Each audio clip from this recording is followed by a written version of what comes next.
চলুন দর্শক, জেনে নেই আজকের খবরের বিস্তারিত রিপোর্টের বাকি অংশে। আপনাদের সাথে আছি আমি শাহরিয়ার বাবু।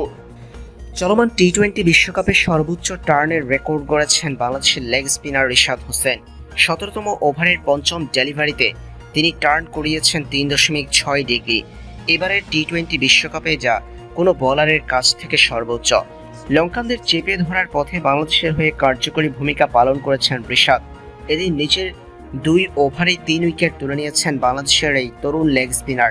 21 বছর বয়সী রিশাদ হোসেনের চমৎকার ডেলিভারিতে একে একে পরাস্ত হয়েছে লঙ্কানদের 3 ব্যাটসম্যান। 15তম ওভারে বোলিং করতে এসে শুরুতেই ধনঞ্জয় দে সিলভাকে আউট করেছেন রিশাদ হোসেন।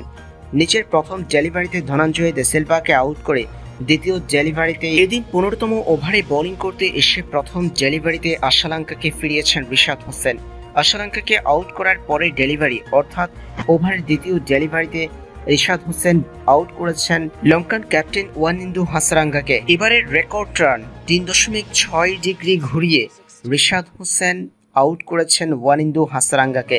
রিশাদের দুর্দান্ত ডেলিভারি বুঝতেই পারেননি লঙ্কান ক্যাপ্টেন। রেকর্ড টার্ন করা বলটি লঙ্কান ক্যাপ্টেন ওয়ানিন্দু হাসারাঙ্গার ব্যাট স্পর্শ করেই এইচ হয়ে চলে যায় সৌম্য সরকারের হাতে।